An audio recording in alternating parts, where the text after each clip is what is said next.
All right, let's talk about a story about a fall. And I don't just mean a financial one. This is a fall from grace, and it's fueled by pride. Today, we're breaking down the short film Thokar to see exactly how a life that's built on appearances can lead to a truly devastating stumble. And more importantly, what it actually takes to get back up.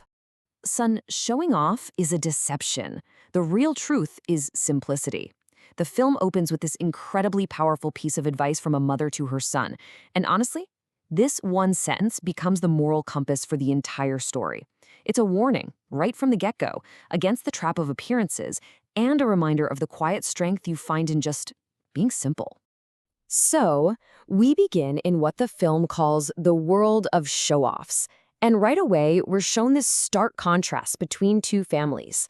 One is chasing this illusion of status, and the other is just embracing the reality of a simple, happy life.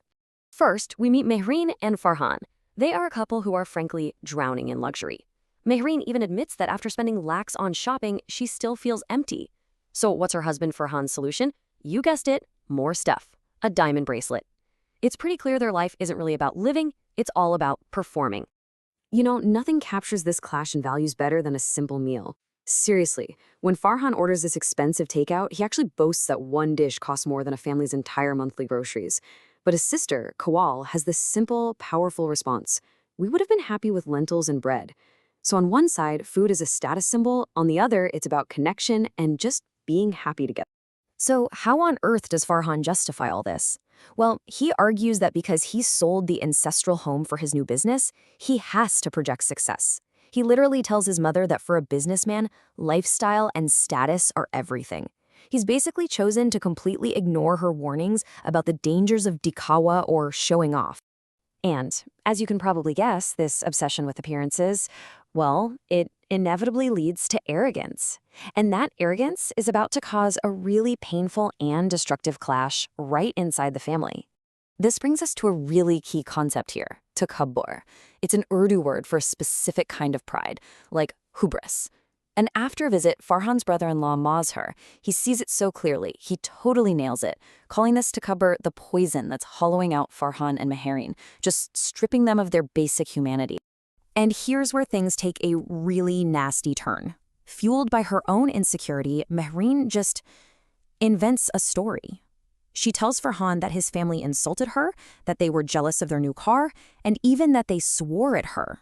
It's a total, calculated lie, and it becomes the spark that ignites Farhan's explosive anger. And that little spark leads to an absolute firestorm. Farhan, just blinded by rage, storms over and confronts his brother-in-law Mashar with this unbelievably cruel insult. I keep penniless people under my heel. I mean, it's just a shocking moment that reveals the absolute depth of his arrogance.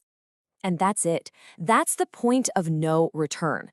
His sister, Kawal, she stands up for her husband and tells Farhan that in his chase for status, he's forgotten how to respect his own family. Absolutely heartbroken, she asks him to leave, and just like that, the family bond is severed by his pride. Okay, and now we come to the moment the film is named for. The Thokar.